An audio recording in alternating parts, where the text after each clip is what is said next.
नमस्ते, नमस्कार, जय हिंद दोस्तों। आप सभी का बहुत बहुत स्वागत है आपके अपने प्लेटफॉर्म शशि शरण सर ऑफिशियल में। साथियों, बिहार स्पेशल की श्रृंखला आप जिसकी भारी मांग कर रहे थे, उसी श्रृंखला को लेकर पुनः उपस्थित है।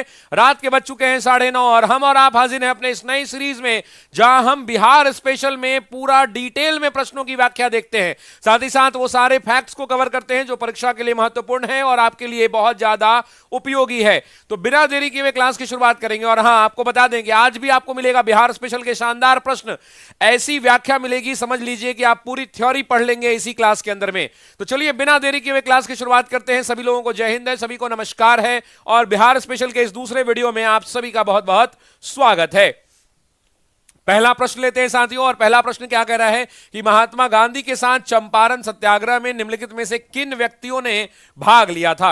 आपसे पूछ रहा है कि महात्मा गांधी के साथ चंपारण सत्याग्रह में निम्नलिखित में से किन व्यक्तियों ने भाग लिया था। क्या वो पंडित जवाहरलाल नेहरू थे, क्या वो नेहरू थे, और नेहरू के अलावा क्या वो नेहरू थे, डॉक्टर राजेंद्र प्रसाद थे, क्या वो राजेंद्र प्रसाद और अनुग्रह नारायण सिन्हा थे, वल्लभ भाई पटेल और विनोबा भावे थे, राजकुमार शुक्ल और विनोबा भावे थे। आपसे पूछ रहा है कि निम्न में से कौन व्यक्ति हैं। तो सबसे पहले तो इस प्रश्न का जो सही उत्तर हो जाएगा वो बी विकल्प हो जाएगा। लेकिन इतना से काम नहीं चलेगा। हम आपको आज लेकर चलने वाले हैं कहां, तो हम आज आपको लेकर चलने हैं बेतिया राज और रामनगर राज की। आज हम चलने वाले हैं जानकीगढ़, जिसे कभी चाणकीगढ़ कहा जाता था।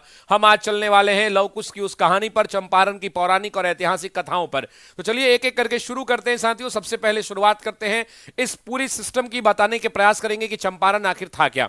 तो सबसे पहले हम जब चंपारण की बात करते हैं साथियों, तो आप जानते हैं कि यहां पर बिहार स्पेशल के पहले महत्वपूर्ण नेताओं का नाम देख लें आप। तो महत्वपूर्ण नेता में आपको 4-5 नेता मैंने कई बार कहा है एग्जाम में याद रखने के लिए, जिसमें सबसे पहला नाम आता है बाबू ब्रजकिशोर प्रसाद का। आपसे एग्जाम में पूछेगा कि ये शामिल थे कि नहीं, तो आप क्या उत्तर देंगे भाई? यस, बाबू ब्रजकिशोर प्रसाद जो हैं यहां पर शामिल हुआ करते थे। दूसरा, आपसे बिहार स्पेशल के अंदर में एक नाम पूछेगा महादेव देसाई का, तो आप कहेंगे कि यस सर, महादेव देसाई भी क्या हुआ करते थे, तो शामिल हुआ करते थे। तीसरा, बिहार का एक बड़ा नाम जिसे आप कहते हैं डॉक्टर राजेंद्र प्रसाद का, डॉक्टर राजेंद्र प्रसाद भी यहां शामिल हुआ करते थे। चौथा बड़ा नाम साथियों किसका, तो अनुग्रह नारायण सिन्हा का। अनुग्रह नारायण सिन्हा भी साथियों शामिल हुआ करते थे। अनुग्रह नारायण सिन्हा भी शामिल हुआ करते थे। पांचवा नाम किसका, तो पांचवा नाम मौलाना मजहर उल हक का। किसका साथियों? मौलाना मजहर उल हक का।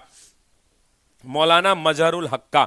छठा नाम अगर आप बातचीत करेंगे तो आप जानते हैं कि बिहार के एक बड़े नेता जेबी कृपलानी, जो पेशे से शिक्षक हुआ करते थे, यह भी नाम आपसे पूछ सकता है।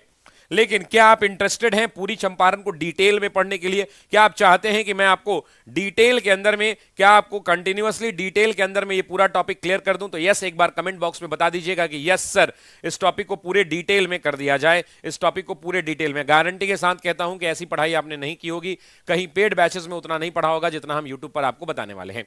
सबसे पहले समझते हैं इस पूरी चंपारण की कहानी को, बड़ा डिटेल में समझने का प्रयास करते हैं।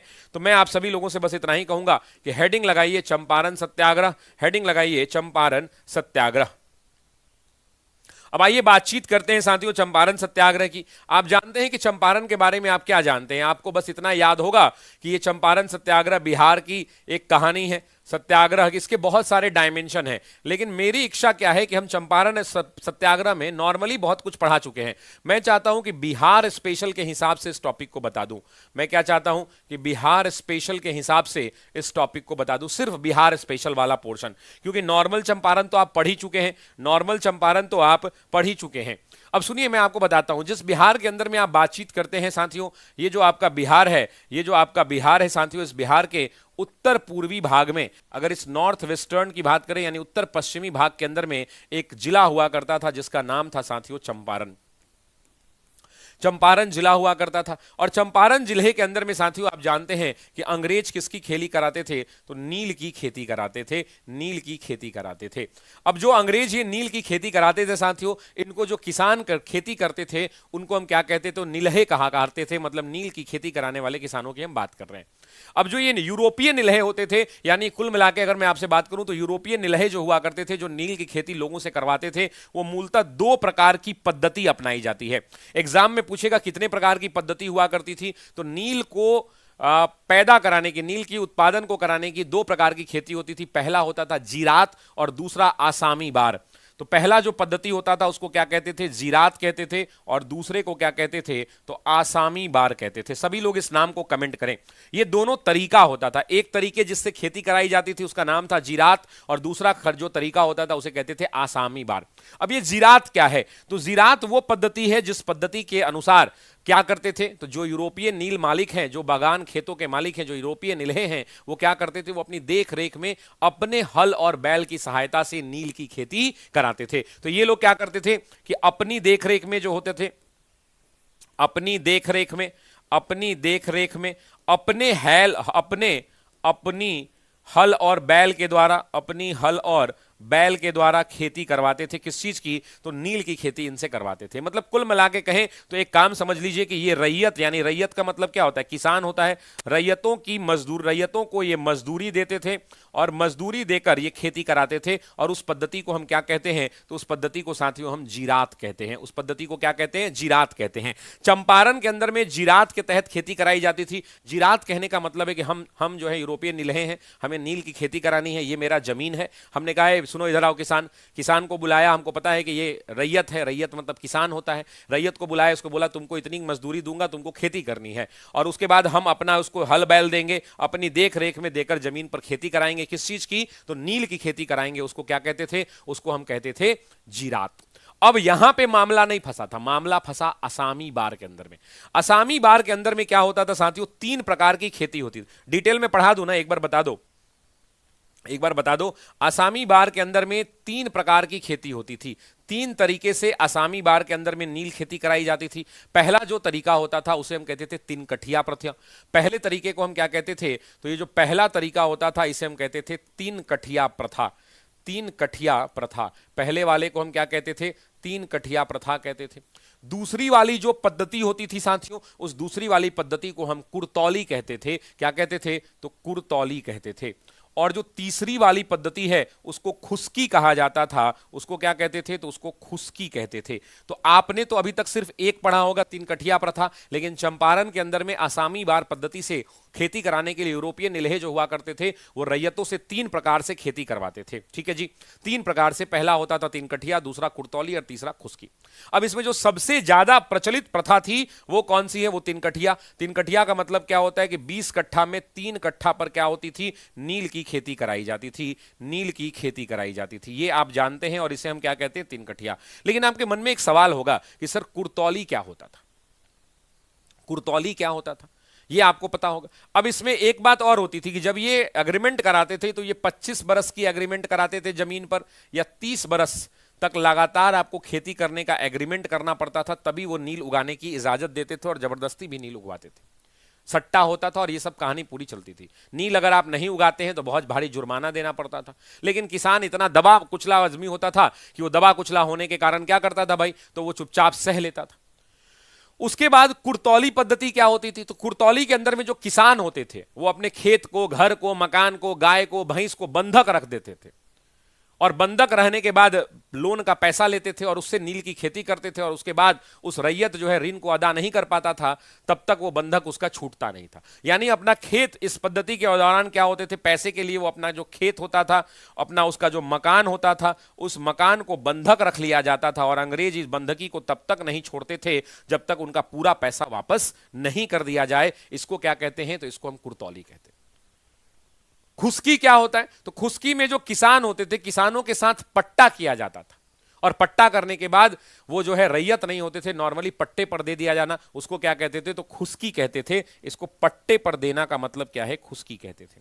अब आपने जो अभी तक सिर्फ प्रथा पढ़ी है वो आप कहते हैं 3 कठिया प्रथा, लेकिन चंपारण में नील की खेती जीरात और आसामी बार दोनों तरीके से कराई जाती थी।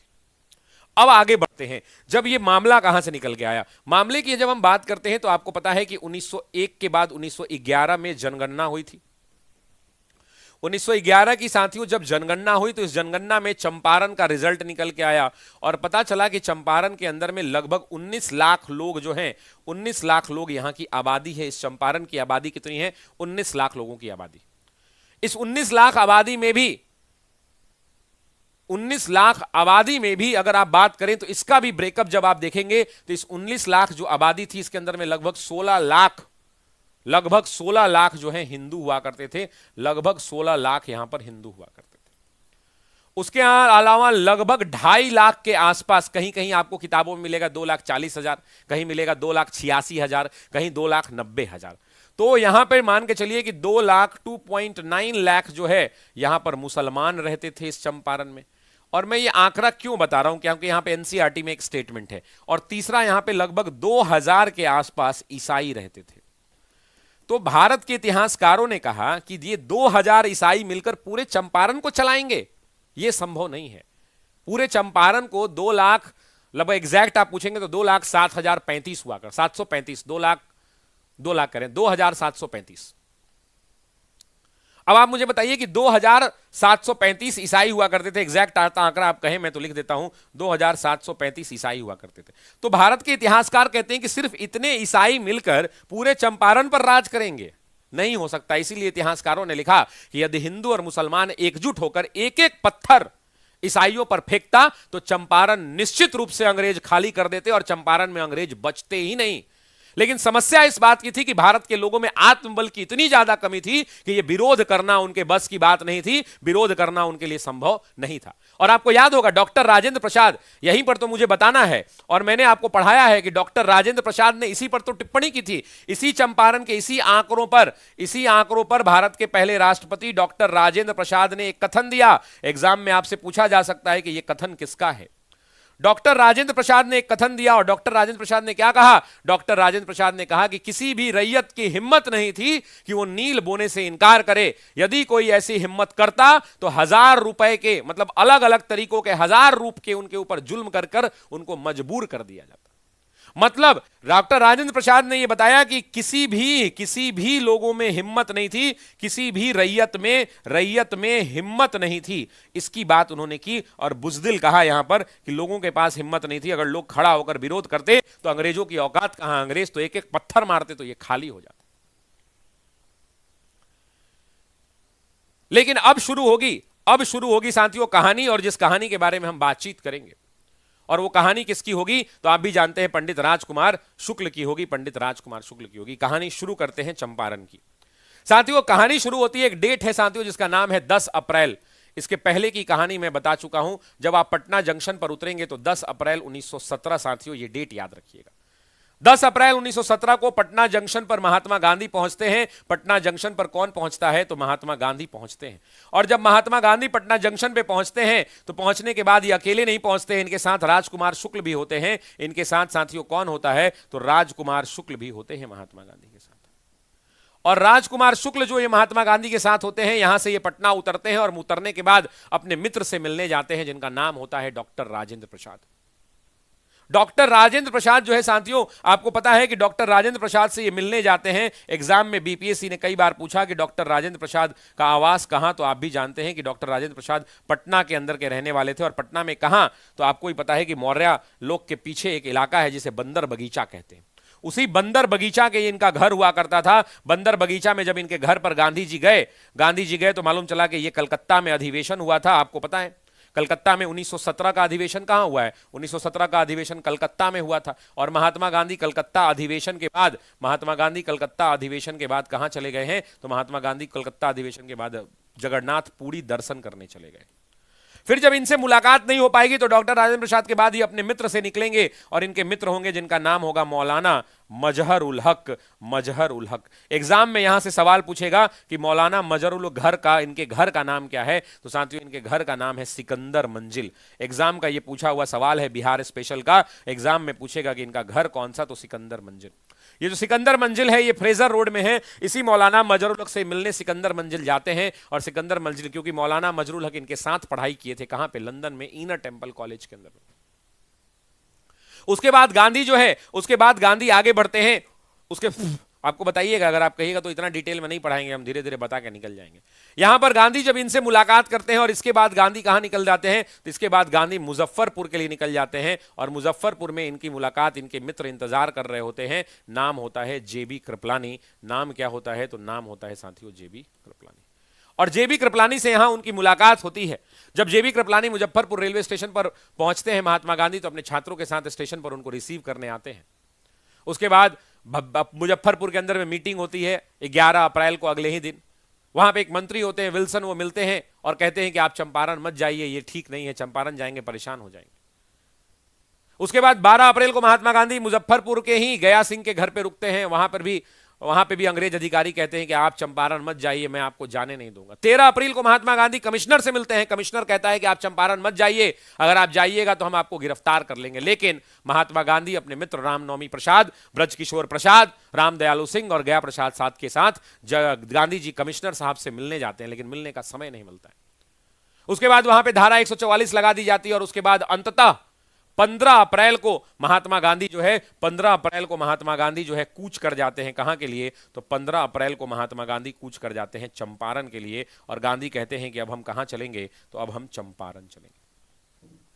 और चंपारण के लिए जब गांधी जी निकलने लगते हैं तो गांधी कहते हैं आपको गिरफ्तार करना है, गिरफ्तार कर लो, मुझे इसका कोई फक्र नहीं है। लेकिन महात्मा गांधी कहते हैं कि अब मैं चंपारण जाऊंगा। और चंपारण में महात्मा गांधी कहां जाते हैं? तो मोतिहारी जाते हैं, मोतिहारी पहुंचते हैं। जब महात्मा गांधी यहां पर मोतिहारी पहुंचते हैं, वो डेट होता है 15 अप्रैल को। साथियों याद रखिएगा, 15 अप्रैल को महात्मा गांधी जो है कहां जाते हैं? तो चंपारण जाते हैं। चंपारण जाने के बाद ये गोरख प्रसाद के घर पर ठहरते हैं। उसके बाद जैसे ही गांधी जी चंपारण पहुंचे और गांधी जी की सूचना फैलती है, गांव गांव से लोग जुटने लगते हैं कि गांधी जी आए हैं, जिनके दर्शन मात्र से जैसे ही गांधी जी यहां पहुंचते हैं चंपारण, जैसे ही गांधी चंपारण पहुंचते हैं, उनके चंपारण पहुंचने के बाद एक व्यक्ति होते हैं राजकुमार शुक्ल। राजकुमार शुक्ल साइकिल उठाकर पूरी मोतिहारी घूम जाते हैं और लोगों से गांव गांव जाकर, घर घर जाकर कहते हैं कि चलिए एक ऐसे महात्मा आए हैं जिनके दर्शन मात्र कर लेने से आपकी समस्त समस्याओं का समाधान आएगा। इसीलिए एग्जाम में बोलता है कि महात्मा कहकर सबसे पहले किसने बुलाया? तो राजकुमार शुक्ल ने बुलाया, राजकुमार शुक्ल ने बुलाया। अब आप जानते हैं कि महात्मा गांधी वहां से निकलते हैं, तब तक एक बलात्कार की कोई सूचना मिल जाती है, तो जसोल पट्टी गांव जाने लगते हैं। वो जसोल पट्टी में उनको अंग्रेज रोक लेते हैं, बीच में चिट्ठी धरा देते हैं। दरोगा जी गाड़ी पर से महात्मा गांधी को उतार लेते हैं, उसका टमटम पर बैठाकर महात्मा गांधी को लाया जाता है। कहां पर? तो मोतिहारी में।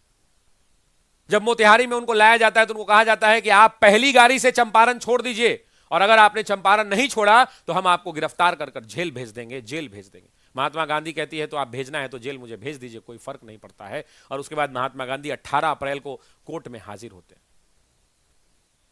और उसके बाद महात्मा गांधी को जेल भेजने की तैयारी की जाती है, तो महात्मा गांधी कहते हैं कि मुझे जेल भेजना है, भेज दीजिए, मुझे कोई फर्क नहीं पड़ता इस बात का। लेकिन तब तक चंपारण के लोग चारों तरफ से जुट जाते हैं। जब चंपारण के लोग चारों तरफ से जुट जाते हैं तो उसके बाद महात्मा गांधी की हिम्मत बढ़ जाती है और एसडीएम साहब जो है 100 रुपए के मुचलके पर जमानत दे देते हैं।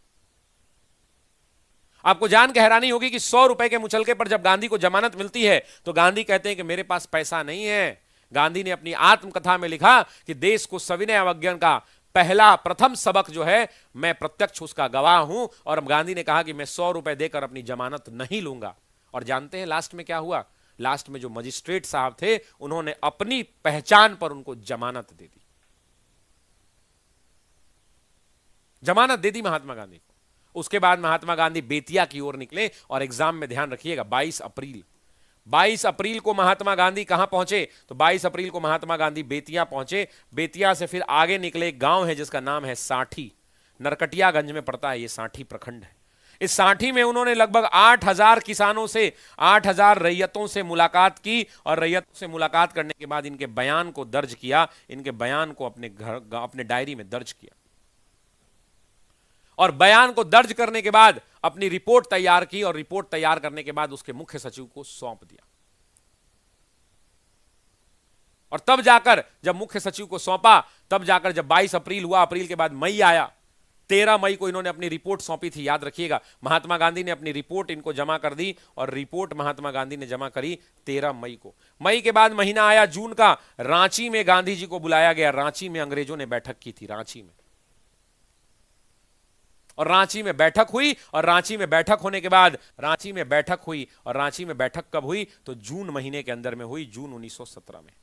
और रांची में जब बैठक हुई तो इसी बैठक में निर्णय लिया गया कि एक कमेटी का गठन किया जाएगा।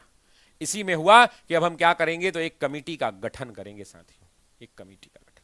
और तब जाकर उस कमेटी को बनाया गया, जिस कमेटी का नाम क्या है? तो उस कमेटी का नाम बना चंपारण कृषीय जांच समिति, कृषीय जांच समिति। एक कमेटी बनाई गई जिसका नाम क्या पड़ा, तो जिसका नाम पड़ा चंपारण कृषि जांच समिति। अच्छा लग रहा है, अगर आपको नहीं इतना डिटेल में पढ़ना है तो मुझे बोलिए, मैं छोड़ के आगे बढ़ जाऊंगा, लेकिन मैंने सोचा कि पढ़ा रहा हूं तो एक बार धांस के पढ़ा दूं। अगर आप कहेंगे तो मैं छोड़ दूंगा, जैसा कहिए। अगर पढ़ाना है तो एक बार दिल दे दीजिए, कमेंट बॉक्स में वीडियो को लाइक कर दीजिए, तो मुझे पता चल जाए कि हाँ आप पढ़ना चाहते हैं। यस सर, पढ़ाना है, दिल आने लगा। सुनिए, अब जब समिति की जांच की बात हुई तो इसमें 7 सदस्य थे, लेकिन सबसे पहला नाम जो आपको याद होना चाहिए, आप अपना नाम भूल जाएं लेकिन ये नाम आप याद रखें, और वो नाम है FG स्लाई। यही इसके नेतृत्व करता थे या अध्यक्ष थे। आपसे पूछेगा कि इस कमेटी की, ये पूछा हुआ सवाल भी है टीआरई का, टीआरई में पूछा कि इस समिति के अध्यक्ष कौन थे, तो FG स्लाई हुआ करते थे।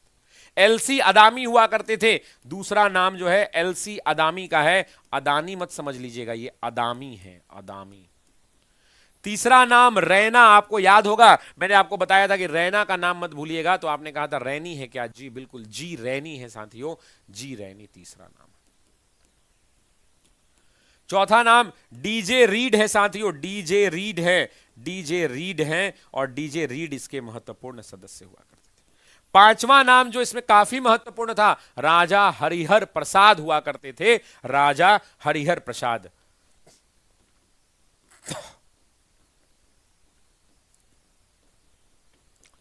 इसके अलावा छठा आदमी, ये नाम याद कर लीजिएगा, नारायण सिंह का आपको नाम मैंने बताया था, नारायण सिंह हुआ करते थे। और सातवां आदमी अगर आपसे हम बात करें, सातवां आदमी आपसे बात करें तो वो महात्मा गांधी हुआ करते थे। इन सदस्यों की नियुक्ति की गई और महात्मा गांधी को भी इसमें शामिल किया गया। जब ये संयुक्त लोग बैठे तो इस समिति की पहली बैठक 17 जुलाई को हुई। इस समिति की जो पहली बैठक है, इस जांच समिति की बैठक जो है, इस समिति की पहली बैठक, इस समिति की साथियों, इस समिति की पहली बैठक की आप बात करेंगे तो ये पहली बैठक 17 जुलाई 1917 को हुई, 17 जुलाई 1917 को हुई। इसके बाद फिर इस बैठक में निर्णय नहीं हो पाया। उसके बाद इन्होंने 3 अक्टूबर 1917 को अपनी आदेश को जारी कर दिया। इन्होंने जो है 3 अक्टूबर, इसके बाद कौन सा डेट, तो 3 अक्टूबर 1917 को इन्होंने क्या किया, तो अपना जो है आदेश जारी कर दिया। मतलब इस कमेटी ने अपनी अनुशंसा जो है जारी कर दी और कहा कि ये हमारी अनुशंसा है, इसको पढ़ लीजिएगा। उसके बाद बिहार सरकार के सामने 4 अक्टूबर को इसे पेश किया गया और उसके बाद अंततः 18 अक्टूबर, सभी लोग कमेंट बॉक्स में कमेंट करिए, 18 अक्टूबर 1917 इस दिन ये जो है लागू कर दिया गया। 18 अक्टूबर को इसकी अधिसूचना प्रकाशित कर दी गई, इसकी अधिसूचना प्रकाशित कर दी गई, अखबारों में छाप दिया गया और बताया गया कि हमने इसमें फैसला क्या लिया है। अब जब इन्होंने फैसला, अपनी अधिसूचना जारी की तो 18 अक्टूबर, ये डेट अपना बर्थडे भूल जाइए लेकिन ये याद रखिएगा, 18 अक्टूबर 1917 को इसमें क्या फैसला आया। इन लोगों ने 3 बड़े फैसले किए। उसमें जो सबसे बड़ा फैसला, जो सबसे पहला था कि उन्होंने 3 कठिया प्रथा को समाप्त कर दिया। उन्होंने 3 कठिया प्रथा को समाप्त कर दिया, 3 कठिया प्रथा को। दूसरा, जब मैंने आपको क्लास में पढ़ाया था तो मैंने बताया था कि जब चंपारण के अंदर में क्या हुआ था, नील की खेती जब धीरे धीरे कम होने लगी, जर्मनी के अंदर में जब डाई का आविष्कार हो गया, क्योंकि हम बिहार स्पेशल पढ़ रहे हैं इसलिए वो वाला मैं नहीं पढ़ा रहा हूं, है ना, वो पोर्शन मैंने कवर नहीं किया, वो पहले बता चुका हूं। तो आपको याद होगा कि मैंने बताया था कि जब जमीनें उनकी एग्रीमेंट कर ली गई, अनुबंध कर ली गई, तो अंग्रेजों ने कहा कि जर्मनी में जब डाई का निर्माण हो गया, आविष्कार हो गया, तो भारत की जो यूरोपीय की जो नीलें थी, भारतीय नील थी, इनकी मांग बाजारों में खत्म हो गई। और जब इनकी मांग बाजारों में खत्म हो गई तब जाके उन्होंने क्या कहा, उन्होंने कहा कि भैया आपको अगर अपना जमीन मुक्त कराना है, एग्रीमेंट से छुड़वाना है, तो आप मोटा माल दीजिए, पैसा दीजिए, तब हम आपकी जमीनें छोड़ेंगे। तो यहां पर 3 कठिया प्रथा को समाप्त किया ही गया और बोला गया कि अवैध वसूली, एग्जाम का सुपरहिट क्वेश्चन एग्जाम में पूछता है तो ध्यान रखेंगे। इन्होंने क्या कहा कि अवैध वसूली का 25%, अवैध वसूली का 25% कि नीलहों को, किसानों को वापस किया जाए। एग्जाम में पूछेगा कितना प्रतिशत किसानों को वापस किया जाए, तो ध्यान रखिएगा अवैध वसूली का 25% किसानों को वापस करना था। तीसरी बात जो यहां पे महत्वपूर्ण बात थी, और वो तीसरी बात ये थी कि उन्होंने कहा कि एक दशक के भीतर जितने भी, मतलब अगले 10 साल में जितने भी नील्हे हैं यहां पे यूरोपीय हैं, वो सब के सब चंपारण छोड़ दें। तीसरा आदेश जारी किया कि एक दशक यानी 10 वर्ष में, 10 वर्ष के भीतर, 10 वर्ष के भीतर नील्हे जो हैं, इनका टारगेट था, इन्होंने कहा कि हमारा टारगेट है कि 10 वर्ष के भीतर नील्हे चंपारण छोड़ दें। ये 3 बड़े फैसले 18 अक्टूबर 1917 को लिए गए, और ध्यान रखिएगा कि चंपारण के अंदर में बहुत सारे ऐसे नेता थे जिन्होंने इस पूरे चीजों को समझा, पूरे चीजों को जाना। तो ये चंपारण की समस्या है। अब आपको एक बात बताऊं, चंपारण के लोग इतना ज्यादा क्यों परेशान थे? चंपारण में सरकार कुल 16 प्रकार के कर लेती थी। कितने प्रकार के? 16 प्रकार के, या 15 प्रकार याद है जहां तक मुझे, 15 प्रकार के खर्च लेती थी। चंपारण में सिर्फ तिनकठिया का मामला नहीं था।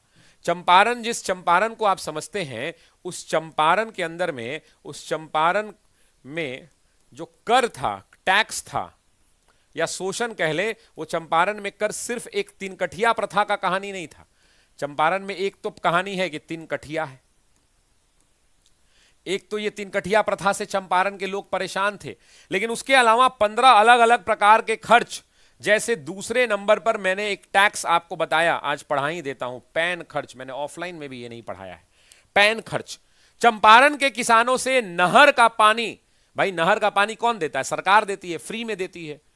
तो अंग्रेजों ने चंपारण के लोगों से नहर का पानी सिंचाई के लिए दिया जाता था, और उसके बदले भी 3 रुपया प्रति बीघा टैक्स लिया जाता था। नहर के पानी के लिए साथियों, नहर के पानी के लिए 3 रुपया प्रति बीघा, 3 रुपया प्रति बीघा का टैक्स लिया जाता था, और उस टैक्स को हम क्या कहते थे? पैन खर्च कहते थे। चंपारण के किसान परेशान कि इतना टैक्स कौन देगा भाई, पैन खर्च काहे देंगे, हम सरकार को मालगुजारी दे ही रहे हैं, हम जमीन रसीद कटवाइए रहे हैं, फिर अलग से नहर के पानी के लिए भी पैसा दें। लेकिन अंग्रेज कहते थे कि पैन खर्च देना। उसके बाद सलामी खर्च होता था, तीसरा एक टैक्स वसूला जाता था, जिसे क्या कहते थे? सलामी कर कहते थे। सलामी कर, सलामी कर के अंदर में प्रति बीघा 3 रुपए का टैक्स बिहार में वसूला जाता था। प्रति बीघा 3 रुपए का टैक्स वसूला जाता था किसानों से, और इसे तिनकठिया लगान कहा जाता था। इसे क्या कहा जाता? तिनकठिया तो नहीं कि भाई सलामी दो हमको, बस तुम्हारे पास खेत है तो तुम इसे तिनकठिया लगान भी कहा जाता था, और यह भी बिहार के लोगों से तिनकठिया लगान वसूला जाता था। तीसरी के बाद चौथी बात अगर हम करें आपसे, चौथी टैक्स की बात करें साथियों, तो एक टैक्स होता था जिसको हम कहते थे सरी दावन। क्या कहते थे? सरी दावन टैक्स। और ये जो सरी दावन टैक्स होता था, ये सिर्फ चंपारण में वसूला जाता था, और कहा जाता था कि अगर तुम माल गुजारी का रसीद कटा रहे हो तो 1 आना पर रसीद हमको अलग से देना होगा। मतलब मालगुजारी का अगर रसीद कटा रहे हो तो मालगुजारी का रसीद ना 1 आना प्रति रसीद जो है, 1 आना प्रति रसीद दिया जाता था, प्रति मालगुजारी रसीद। चंपारण इतना ही नहीं है, चंपारण में तो बहुत कुछ है, लेकिन कितना पढ़ाया जाएगा। चलिए, चौथा के बाद 5वां टैक्स जो चंपारण के लोगों सर, बैठ माफी वसूला जाता था। चंपारण में अंग्रेज जबरदस्ती जो है बैठ माफी कर वसूलते थे। बैठ माफी क्या होता था? बोलते थे कि हल तुम अगर जोतोगे, अब भाई किसान है, हल तो जोतबे करेगा। कहता था कि चंपारण है, इस चंपारण में हमारा कानून चलेगा, और जितने किसान थे हल के बदले 3 रुपया प्रति हल बैठ माफी वसूला जाता था। 3 रुपया प्रति मल।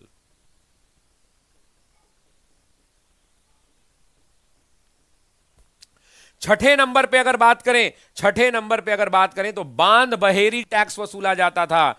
बांध बहेरी टैक्स वसूला जाता। इतना ही। चंपारण बहुत बड़ा टॉपिक है भाई, बहुत बड़ा टॉपिक है चंपारण। बांध बहेरी टैक्स वसूला जाता था, और क्या कहा जाता था कि प्रति माल गुजारी 1 आना की दर से देना होगा।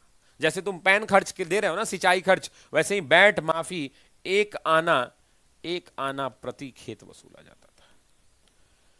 उसके बाद एक और टैक्स वसूला जाता था चंपारण के अंदर में, और उस टैक्स को क्या कहते थे? उस टैक्स को कहते थे बपही पुतही टैक्स।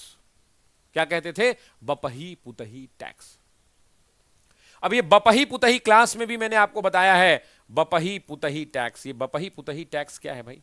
तो बपही पुतही कर क्या है? तो किसी का अगर बाप मर गया और उसकी जमीन को बेटा को ट्रांसफर करना है, तो उसके लिए तुमको टैक्स का पैसा जमा करना पड़ेगा और 30% अपनी जमीन का हिस्सा उसको कई कई जगहों पर स्थानांतरित करना पड़ेगा। आप सोचिए ना, अंग्रेज जब भारत आए उनके पास जमीन था कहां? कैसे इतना जमीन अंग्रेजों के पास हो गया?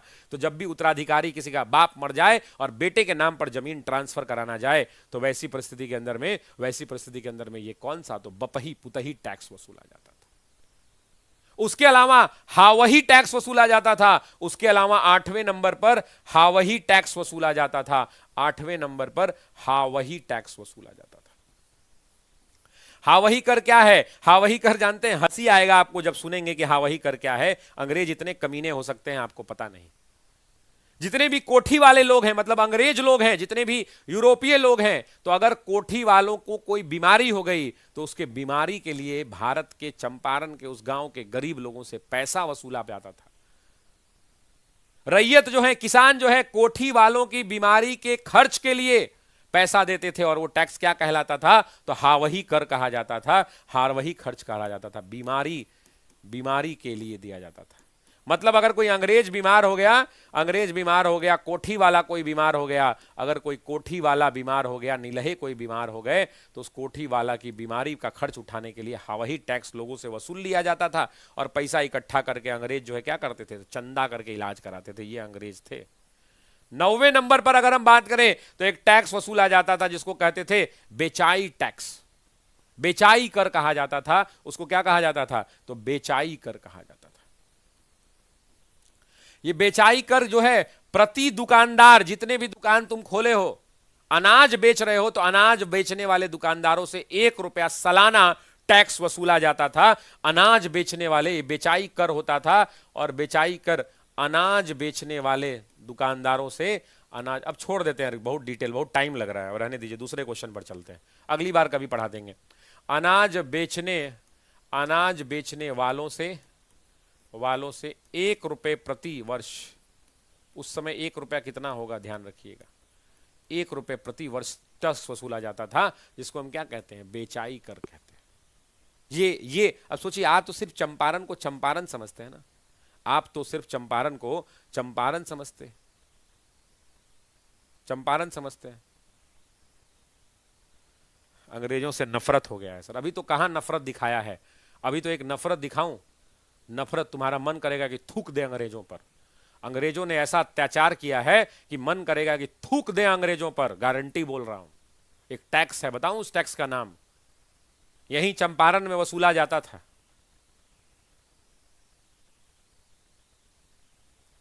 एक टैक्स था जिसका नाम था, मन करेगा थूक दे अंग्रेजों पर, सगौड़ा। 10वां नंबर में लो, लिख लो। 10वां नंबर का टैक्स था, उस टैक्स को कहते हैं सगौरा। जानते हैं सगौरा कर क्या है? सगौरा कर चंपारण में अगर किसी बाप की बेटी विधवा हो गई है और अगर वो बाप चाहता है कि अपनी विधवा बेटी का सगाई दूसरे से कर दे, तो 5 रुपया लेते थे। विधवा की सगाई के बदले, याद रखिएगा, विधवा की सगाई के बदले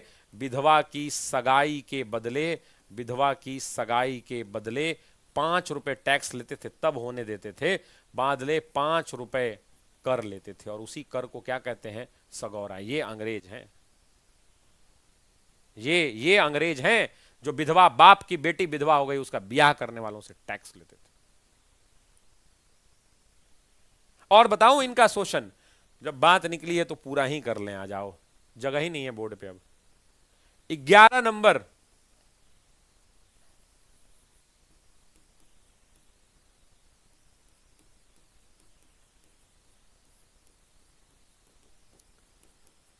ग्यारह में एक कर वसूला जाता था जिसका नाम क्या था? उसका नाम हुआ करता था आमदी सलामी। क्या नाम था? आमदी सलामी। और जानते हैं आमदी सलामी क्या हुआ करता था? गांव में कैसे, आप राजा हैं यहां के, आप अंग्रेज हैं, आप राजा हैं, गाड़ी निकाले और गाड़ी निकाले और गाड़ी निकालकर चल दिए गांव में घूमने के लिए। तो कोई भी यदि अंग्रेज अधिकारी या कोई भी सरकारी व्यक्ति किसी गांव में जाता था तो कहता था हमको सलाम ठोको और 1 रुपया हमको टैक्स दो। रैयतों को सलामी भी देना होता है और 1 रुपया का टैक्स भी देना होता था। जब भी कोई आदमी गांव में जाता तो गांव में अंग्रेजों को वो बोलते कि भैया किसान तुम हमें सलामी दो, और सलामी देने के साथ साथ सलामी दो और प्लस 1 रुपए का ₹1 का टैक्स दो, क्योंकि हम अंग्रेज हैं, हम तुम्हारे गांव में आए हैं, हमारे कदम तुम्हारे गांव में पड़े हैं। ये अंग्रेज थे।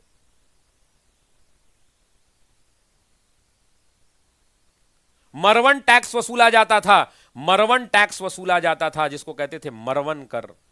मरवन, ये मरवन क्या था? तो अंग्रेज चंपारण में मरवन वसूलते थे। अगर कोई बाप अपनी बेटी का ब्याह कर रहा है तो लड़की की शादी के समय 1 रुपया टैक्स जमा करना पड़ता था। तब वो कोठी वाले लोग कहते थे कि हाँ हाँ जाओ जाओ अपनी बेटी का ब्याह कर लो। इन कोठी वालों को शादी के समय कोठी वालों को क्या करना पड़ता था? सोच लीजिए, ये कोठा वाले हो जाते इससे बढ़िया। कोठी वालों को 1 रुपए टैक्स देना पड़ता था। 1 रुपए टैक्स, ₹1 टैक्स। तब वो जो है शादी वाला मामला निपटता था। 13 नंबर में इनका एक टैक्स था जिसका नाम था कोल्हू पेराई कर, जिसको कहते थे कोल्हुआन टैक्स। कोल्हू आवन टैक्स कहा जाता था, कोल्हू आवन टैक्स।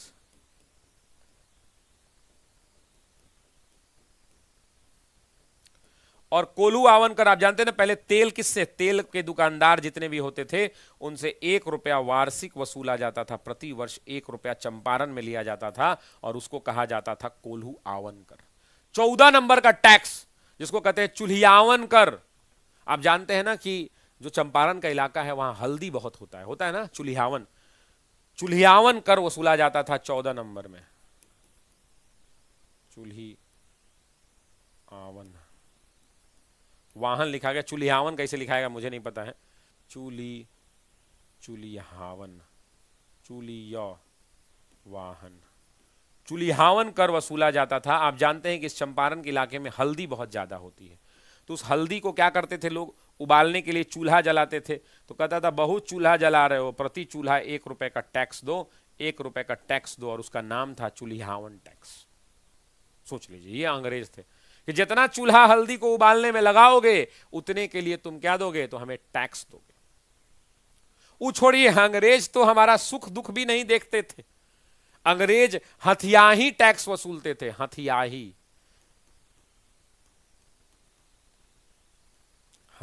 कर वसूलते थे। और यह हथियाही क्या होता था? मान लीजिए कि आप किसान हैं, अब कोठी वालों को मन कर दिया कि हम हाथी खरीदना चाहते हैं। अंग्रेज है, कोठी वाले का मतलब क्या? अंग्रेज वो चाहते हैं हाथी खरीदें, गाड़ी खरीदें, तो उसके लिए पैसा चाहिए ना। तो उसके लिए पैसा कहां से आएगा? तो भारत का किसान देगा। तो टैक्स का नाम था हथियाही कर। अब हथियाही कर मतलब अगर अंग्रेजों को, अगर कोठी वालों को गाड़ी खरीदना है, हाथी खरीदना है, तो हाथी खरीदने के लिए जो पैसा वसूली होती थी वो भारत के किसानों से होती थी। खरीदने के लिए जो है कर लगा देते थे और उस कर का नाम था हथियाही कर। मतलब हाथी खरीदने के लिए पैसा दो, इसलिए उसको कहते हैं हथियाही कर। 15 16 नंबर का टैक्स जो चंपारण पर लोगों के द्वारा लादा गया था उसको कहते थे बाट छपी कर। क्या कहते थे? बाट छपी कर। बाट छपी कर। बाट छपी कर का मतलब होता था कि आप किराना दुकानदार हैं, आप बाट रखिएगा ना, तौलने वाला, दूध बेचने वाला, तेल बेचने वाला, तो उनसे कहा जाता था कि 1 रुपया प्रति दर से तुम क्या दो? तो हमें टैक्स दो। और उस टैक्स का नाम क्या था? तो बाट छपी कर हुआ करता था। प्रति दुकानदार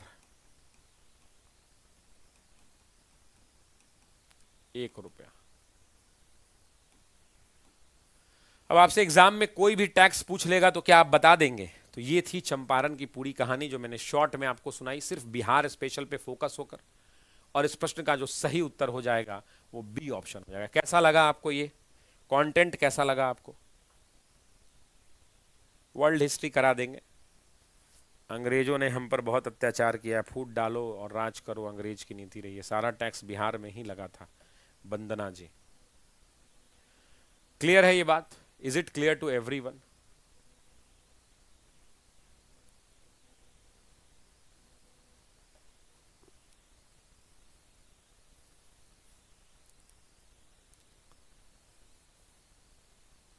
हाँ, कहीं से भी चलने नहीं देते थे, टैक्स ही टैक्स लगा देते थे।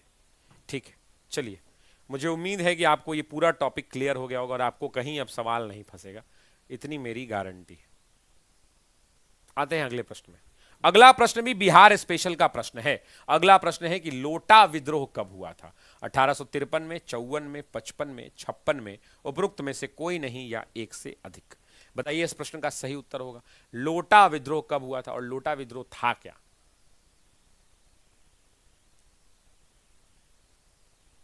लोटा विद्रोह कब हुआ और लोटा विद्रोह था क्या? तो पहली बात तो उत्तर आने लगा है सभी लोगों का। बी आंसर आ रहा है, बहुत सही। नीतीश कुमार जी बी कह रहे हैं, प्रवेश श्रेया कह रही हैं बी, लल्लन टॉप बातें बी, सिंपी कह रही हैं बी, आशा बी, दिलीप जी बी, बहुत सारे लोग बी कह रहे हैं, विनोद बी कह रहे हैं, विनोद प्रजापति बी, रूबी कह रही हैं बी, 53 54 53 ए कह रहे हैं, कुछ लोग बी कह रहे हैं, मैक्सिमम लोग बी कह रहे हैं। सबका आंसर बी आ गया है। सुरेश, कैफ, रजीना, इतना तेजी से नाम बढ़ रहा है कि बता नहीं सकते, ठीक है।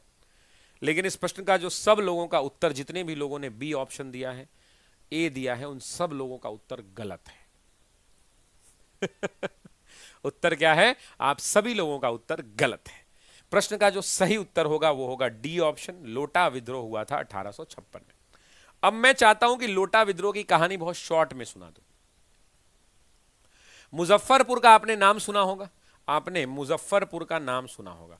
मुजफ्फरपुर में आप जानते हैं जेल है, और जेल के अंदर में जो कैदी रहते हैं उन कैदियों का विरोध हुआ था, उन कैदियों के द्वारा किया गया विद्रोह था, और उस विद्रोह का नाम क्या था? लोटा विद्रोह। अब आपको समझ में आ रहा होगा कि कैदी क्यों विद्रोह करेगा भाई, और लोटा विद्रोह क्यों नाम था इसका, लोटा विद्रोह क्यों नाम था? तो इसका संबंध लोटा से था। विद्रोह का कारण बड़ा सीधा साधा था कि आप जानते हैं कि जो कैदी होते थे ना, जो कैदी होते थे उनको जेल के भीतर, जेल में इनको लोटा मिलता था। उस समय तो पीतल उतल का गिलास थोड़े चलता था, तो जेल में इनको पीतल का लोटा मिलता था। क्या मिलता था भाई? पीतल का लोटा मिलता था। अब साहब ये पीतल का लोटा, अंग्रेजों ने एक नियम निकाल दिया अचानक से और बोला कि अब पीतल का लोटा नहीं मिलेगा तुम लोगों को, जेल में जितने कैदी हैं अब पीतल के जगह तुम्हें मिट्टी का लोटा मिलेगा, मिट्टी का लोटा। अब एक तो भाई लोटा का लड़ाई था, अब लोटा मिला नहीं और पीतल के लोटा की जगह मिट्टी का लोटा सरकार ने दे दिया और उसके लिए नियम लगा दिया। जब नियम लगा दिया, क्यों ऐसा किया? ऐसा इसलिए किया कि जब भी कोई जेलर वेलर जाता था ना कैदी को, गए सीधा हो, तो जो जेलर साहब या जेल के जो अन्य पुलिस वाले जाते थे तो कैदिया लोटवे से उठा के मार के कूच देता था उसको। तो सरकार ने देखा कि बहुत सारे हमारे सरकारी अधिकारी जो है लोटा से पिटा भी रहे हैं और आने वाले दिनों में कहीं भयंकर प्रहार ना होने लगे, विद्रोह हो रहा है, अब 57 की क्रांति आने वाली है, तो देखा कि कहीं लोटा से बड़ियार ना लोग कूचने लगे, तो इसलिए उन्होंने पीतल के जगह मिट्टी का लोटा दे दिया। अब मिट्टी का लोटा दिया तो कैदियों ने इसका विद्रोह कर दिया, और विद्रोह ऐसा हुआ कि सरकार को झुकना पड़ा। और बात तो लोटा की थी भाई, लोटा बड़ी इंपॉर्टेंट था। अब लोटा की बात थी, लोटा बहुत इंपॉर्टेंट था, और वैसी परिस्थिति के अंदर में जेल के जेलर साहब को लगा कि नहीं नहीं, लोटा तो फिर से दे देना चाहिए। तब वापस से उन्होंने लोटा जो है क्या कर दिया, तो वापस से उन्होंने लोटा जो है पीतल का दे दिया, और इस प्रकार से लोटा विद्रोह जो है समाप्त हो गया। और ये विद्रोह 1856 में हुआ था, और 1856 में मुजफ्फरपुर में हुआ था, इस बात को ध्यान रखना। तो ये हमने आपको लोटा की कहानी सुनाई, और उम्मीद करते हैं कि इस लोटा की कहानी में आपको बड़ी मजा आया होगा कि इतना लोटा की चर्चा हुई जिसका जवाब नहीं था। अब मैं 2-3 बातें और पूछना चाहता हूं। जब लोटा आंदोलन की बात हुई है तो यहां पे एक बहुत इंपॉर्टेंट टॉपिक है जिसके बारे में, बिहार स्पेशल का ही टॉपिक है, इसीलिए मैं वो टॉपिक उठाता हूं, और वो टॉपिक है वहाबी आंदोलन। कौन सा आंदोलन? वहाबी आंदोलन। जितने लोगों ने भी व्हाट्सएप ग्रुप को ज्वाइन नहीं किया है, और अगर आपने एक बार ज्वाइन कर लिया तो दोबारा मत ज्वाइन करिएगा। अगर आपने एक बार ज्वाइन कर लिया है तो आप दोबारा ज्वाइन मत करिएगा, इस बात को ध्यान रखिएगा। एक ही बार ज्वाइन करना है, दोबारा ज्वाइन करने की जरूरत नहीं है। एक बार के ज्वाइनिंग से ही काम आपका चल जाएगा। क्लियर है ये बात? Is it clear to everyone? तो आइए बातचीत करते हैं आगे शुरू।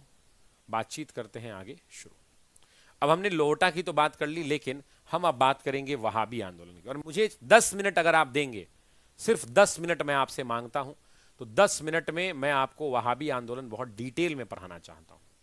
10 मिनट भी नहीं लगेगा, 5-7 मिनट अगर आप देंगे तो मैं वहाबी आंदोलन बहुत अच्छे से पढ़ा दूंगा। और आज के बाद कोई भी एग्जाम में ऐसा कोई सवाल नहीं है जो वहाबी से एग्जाम में नहीं है। TRE 1 में भी आया, 2 में भी आया, 3 में भी आया, पीआरटी में भी आया, टीजीटी में भी आया और पीजीटी में भी आया। ये सारे जगह पूछा गया है।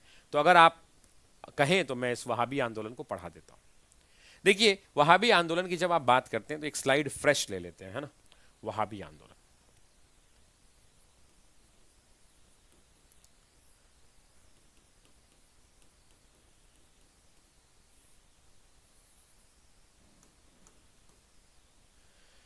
देखिए भाई, ये जो वहाबी आंदोलन है, इस वहाबी आंदोलन की बात करते हैं तो अरब देश के अंदर में 18वीं शताब्दी के अंदर में एक धार्मिक गुरु हुआ करते थे। नाम था मोहम्मद इब्न अल वहाब।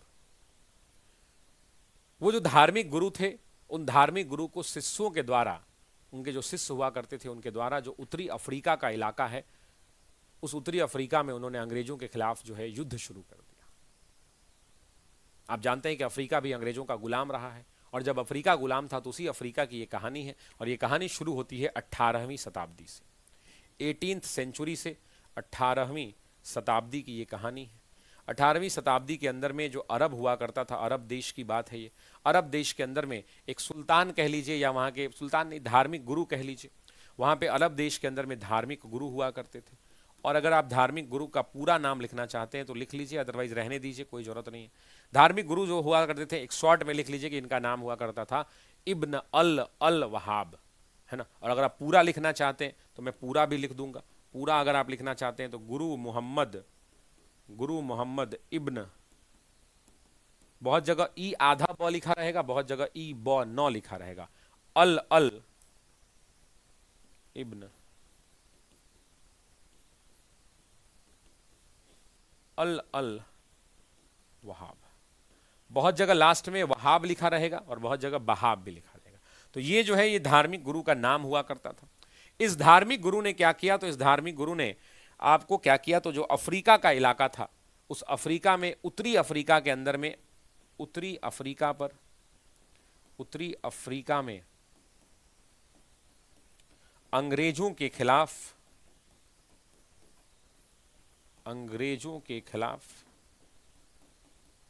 आंदोलन कर दिया। मतलब उत्तरी अफ्रीका में अंग्रेजों के खिलाफ आंदोलन किसने किया, तो आपको पता है कि 18वीं शताब्दी के अंदर में जो धार्मिक गुरु हुआ करते थे उन्होंने किया।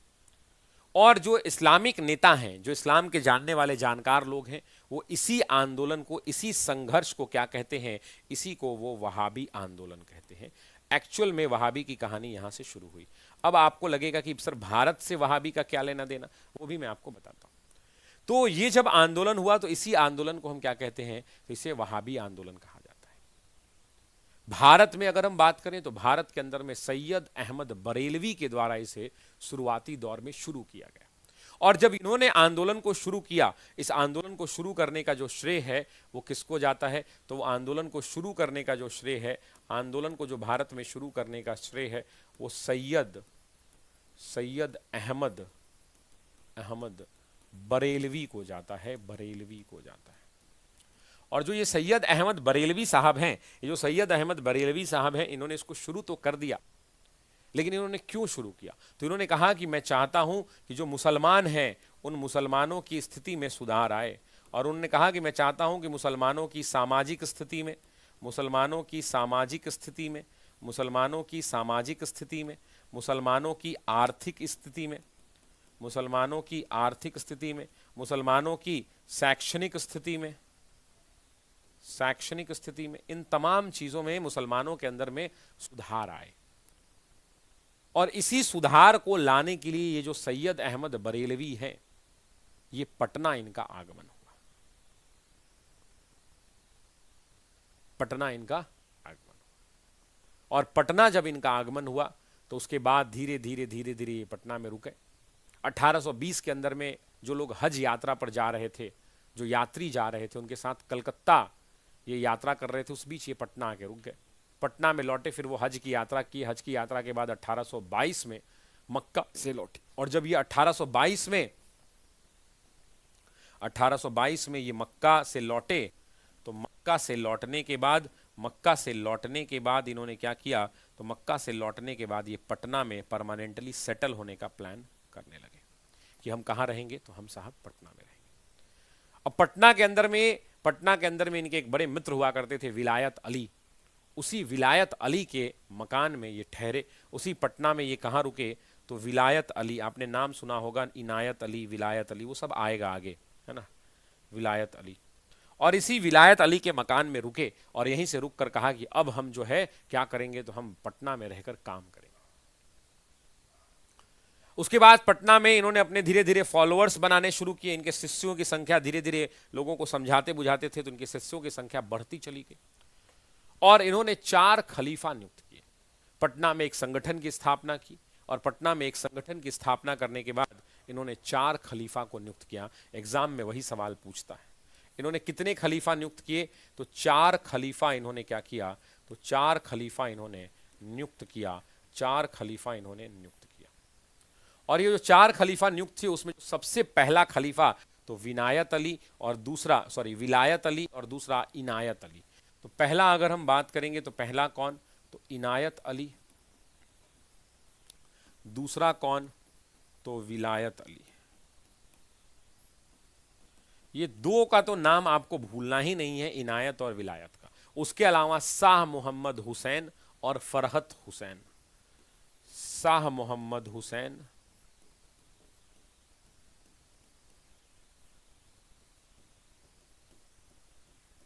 और चौथा नाम फरहत हुसैन।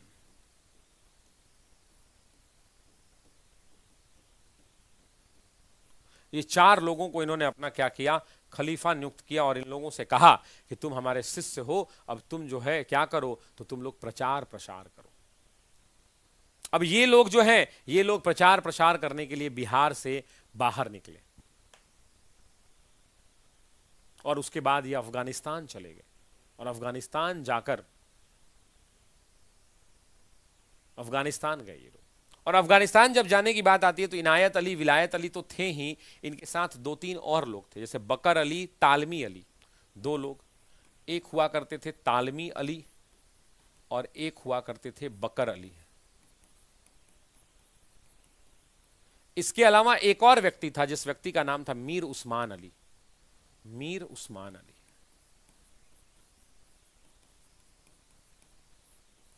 और मीर उस्मान अली का एक करीबी साथी, जो सबसे करीबी, वो कमरुद्दीन हुआ करता था।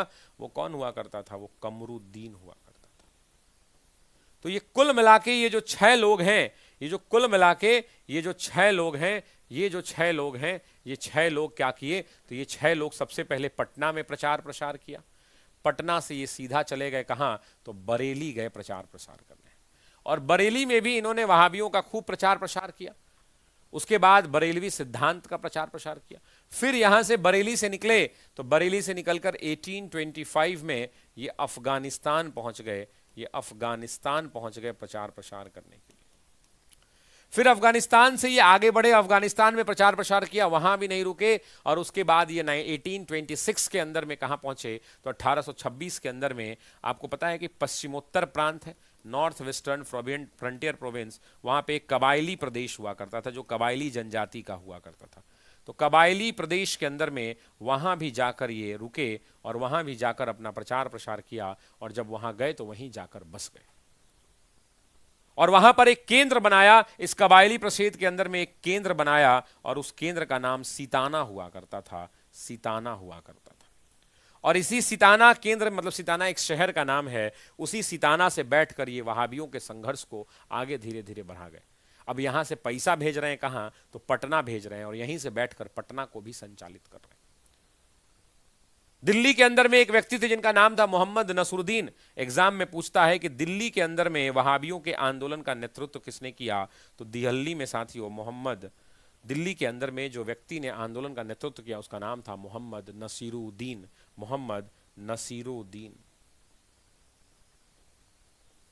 और मोहम्मद नसीरुद्दीन ने क्या किया, तो दिल्ली के अंदर में आंदोलन का नेतृत्व किया साथियों, दिल्ली के अंदर में आंदोलन का नेतृत्व किया।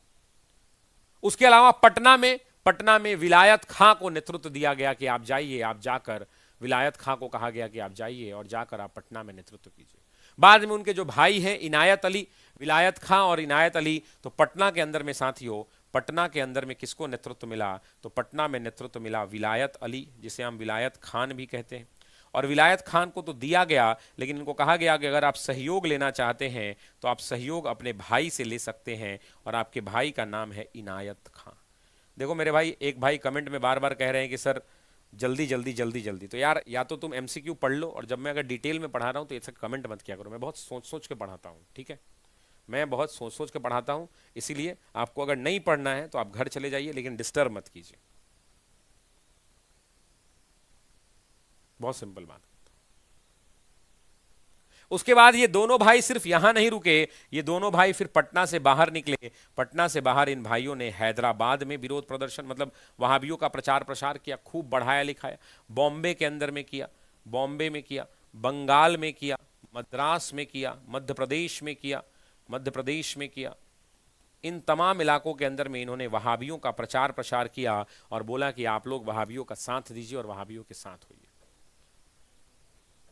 उसके बाद लेकिन एक घटना घट गई इन्हीं दोनों भाइयों के साथ। वो साल हुआ करता था 1844, 1844। 1844 में ये जो दोनों भाई हैं, यानी विलायत और इनायत, ये जो दोनों भाई हैं ना, विनायत और इनायत, इनायत ये दोनों जो हैं, इनायत ये दोनों पटना से निकले। और जब ये दोनों पटना से निकले और पटना से निकलकर ये कहाँ जा रहे थे, तो ये अफगानिस्तान जा रहे थे। ये कहाँ जा रहे थे, तो अफगानिस्तान जा रहे थे। उसी बीच में इनको पुलिस ने अरेस्ट कर लिया, पुलिस ने इनको गिरफ्तार कर लिया।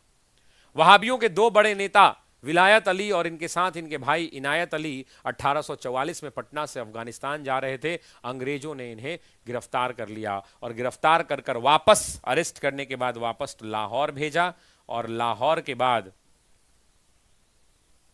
वापस इन्हें लाहौर भेजा, और लाहौर के बाद साथियों इन्हें क्या किया, तो पटना वापस भेज दिया। पटना वापस भेज दिया और बोला कि आप अफगानिस्तान नहीं जा सकते हैं, अफगानिस्तान नहीं जा सकते। और उसके बाद 10,000 रुपए का, उस टाइम पीरियड में 10,000 का मुचलका हुआ था, और कहा कि आज के बाद आप पटना से बाहर नहीं निकलेंगे। लेकिन धीरे धीरे ये लोग पटना से बाहर निकले और 1850 में जाकर पश्चिमोत्तर प्रांत यानी नॉर्थ वेस्टर्न फ्रंटियर प्रोविंस में ये दोनों भाई जाकर बस गए, और इन्होंने बोला कि अब हम आंदोलन नहीं करेंगे। उसके बाद क्या हुआ, तो उसके बाद बस इतना ही हुआ कि इसके बाद जो सीताना था, उस सीताना जो प्रदेश हुआ करता था, जो अभी अभी मैंने आपको बताया, यहां पर सीताना जो काबिलियों का केंद्र हुआ करता था, इस सीताना के अंदर में एक व्यक्ति थे जिनका नाम था अली ब्रदर्स। इनको अली ब्रदर्स ने, सीताना को किसने संभाला, तो अली बंधुओं ने, वो अली बंधु मत समझ लीजिएगा, है ना, वो एक और अली बंधु है, उन्हें अली बंधुओं ने संभाला। और धीरे धीरे फिर 1853 या 54 में विलायत अली की मृत्यु हो गई। और 1854 के अंदर में साथियों विलायत अली की मृत्यु हो गई। अब जब विलायत अली की मृत्यु हुई, विलायत अली की मृत्यु हुई, तो वहाबी आंदोलन का कमान किसके पास आएगा, तो वहाबी आंदोलन का नेतृत्व जो है साथियों अब किसके पास आएगा, तो इनके छोटे भाई इनायत के पास आएगा, इनायत के पास आएगा। इनायत अली को अब वहाबी आंदोलन का केंद्र मिल गया, उनको मतलब बागडोर मिल गई कि लीजिए आप संभालिए। उसके बाद अंग्रेजों ने छोड़ा नहीं और वहाबियों ने कहा हम भी तुमको छोड़ेंगे नहीं। उसके बाद 1883 आया साथियों, जब बात निकली है तो पूरी ही हो जाए, इतने अच्छे से आप सुन रहे हैं तो मुझे पढ़ाने में भी मन लग रहा है। इसके बाद अब आई आज साथियों 1883 की। कुछ इतिहासकार 1884 भी लिखते हैं, कुछ इतिहासकार 1883 लिखते हैं। 1883 जो है, अगले स्लाइड पर ले लेता हूं, मजा आ रहा है मुझे भी। 1883 इनके लिए बड़ा ही दर्दनाक था। वहाबियों ने 1883 के अंदर में क्या हुआ, तो 1883 के अंदर में वहाबियों ने क्या किया, तो वहाबियों ने साथियों आंदोलन की घोषणा कर दी। वहाबियों ने अंग्रेजों के खिलाफ क्या किया, तो अंग्रेजों के खिलाफ संघर्ष की घोषणा कर दी और बोला कि भैया हम अंग्रेजों से अब लड़ेंगे, हम झुकेंगे नहीं, हम अंग्रेजों से क्या करेंगे, तो हम अंग्रेजों से लड़ेंगे। और उसके बाद जब अंग्रेजों ने और इनकी बीच की लड़ाई हुई, तो वहाबी नेता जो हमारे एक और हुआ करते थे शाह अब्दुल्ला, वो अफगानिस्तान चले गए। बाद में अहमदुल्ला साहब को पटना में गिरफ्तार कर लिया गया। और उसके बाद अहमदुल्ला साहब जब गिरफ्तार हुए साथियों, तो इस बात को ध्यान रखिएगा, इसी टाइम पीरियड में अहमदुल्ला को क्या किया गया, अहमदुल्ला को अरेस्ट किया गया। अरेस्ट करने के बाद इन्हें काला पानी की सजा दे दी गई। लेकिन एक और पॉइंट है जो मुझे बताना है, और वो है कि समाज सुधार के लिए जो आंदोलन शुरू हुआ वो आंदोलन कहीं ना कहीं डेविएट हो गया। और आज भी 2025 में भी समाज सुधार में वहाबियों का अपना वजूद है। और जानते हैं आज वहाबी अपने आप को वहाबी नहीं कहते हैं, वहाबी अपने आप को अहले हदीस कहते हैं। और जो लोग इनको जानते हैं वो समझ जाएंगे, अहले हदीस कहते हैं मेरी जानकारी जहाँ तक है, और ये कोई और नहीं बल्कि आज भी जो हैं ये वहाबी हैं जो अहले हदीस के रूप में जाने जाते हैं, आज भी वहाबी है। तो ये वहाबी आंदोलन की कहानी थी जो मैंने आपको थोड़ी बहुत समझाने का प्रयास किया। उम्मीद करता हूं कि आपको ये कहानी समझ में आई होगी। अगला खुदीराम बोस ने, अगला जो है कि खुदीराम बोस ने किसकी सहायता से न्यायाधीश किंग्सफोर्ड के जीवन पर एक प्रहार होगा ना, क्या हो गया भाई इसको, व्हाट हैपेंड भैया, what happened, it happens only in India. तो आपसे पूछ रहा है कि एक प्रहार किया, जीवन पर हमला का एक प्रयास किया, जीवन पे एक हमला का प्रयास किया।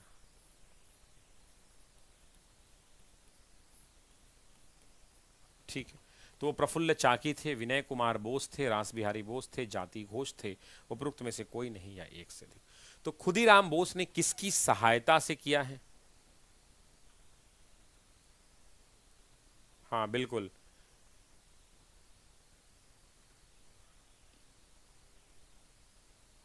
उत्तर आने लगा है, वीडियो को लाइक नहीं आया है लेकिन उत्तर आने लगा है। एक मेरे भाई पूछ रहे हैं कि क्लास कब बंद होगा। जब आप कहेंगे तब बंद कर देंगे, अभी कहिएगा अभी बंद कर देंगे, थोड़ा देर बाद कहिएगा थोड़ा देर बाद बंद कर देंगे, जब कहिएगा तब बंद कर देंगे। अभी बंद कर दें तो बोलिए बंद कर देते हैं। हाँ, बंद करना है तो मुझे बताइए कि यस सर बंद कर दीजिए, तो हम अभी बंद कर देंगे, इफ़ यू से लाइक दिस। बाकी इस प्रश्न का आप उत्तर दीजिए, अगर इस प्रश्न का उत्तर दे सकते हैं तो दीजिए उत्तर। मैं 1 सेकंड पानी पीता हूं केवल।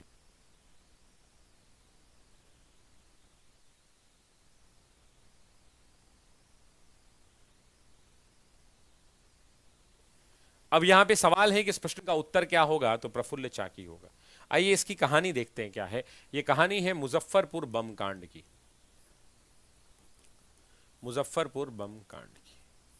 आप सभी जानते हैं कि जब बंगाल का विभाजन होगा तो ये जो बंगाल है ये 1905 में बटेगा। और जब बंगाल का विभाजन होगा तो बंगाल विभाजन के बाद क्या होगा भाई, तो बंगाल विभाजन के बाद साथियों बहुत सारा परिवर्तन होगा। बंगाल विभाजन के बाद एक जो सबसे बड़ा परिवर्तन होगा कि क्रांतिकारी बंगाल छोड़ छोड़ कर भागने लगेंगे, और कुछ लोग महाराष्ट्र में, कुछ लोग पश्चिमी उत्तर प्रदेश में, और कुछ लोग पंजाब के इलाकों में माइग्रेट कर जाएंगे। क्योंकि बंगाल विभाजन होने के बाद क्रांतिकारियों के ऊपर क्रांतिकारियों का अंग्रेज क्या करने लगेंगे, तो क्रांतिकारियों का अंग्रेज दमन करने लगेंगे, और क्रांतिकारियों का दमन जो है अंग्रेज शुरू कर देंगे, क्योंकि बंगाल विभाजन की उनकी नीति थी। थोड़ा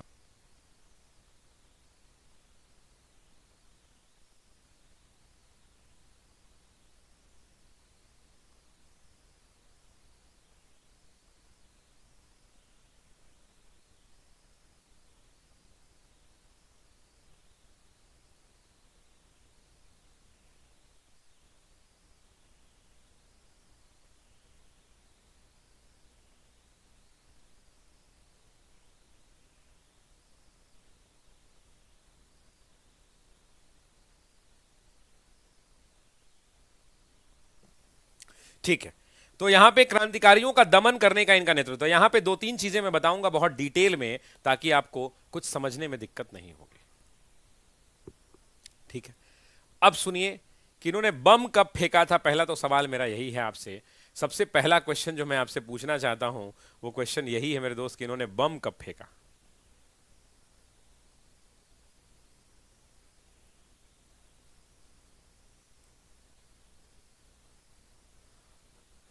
मेरे एक भाई कह रहे हैं कि सर 30 अप्रैल, बार बार कॉपी पेस्ट कर रहे हैं, क्या 30 अप्रैल सही है? चलिए बातचीत कर लेते हैं, आइए शुरू करते हैं। मुजफ्फरपुर बमकांड की कहानी क्या है? मुजफ्फरपुर बमकांड की कहानी क्या है?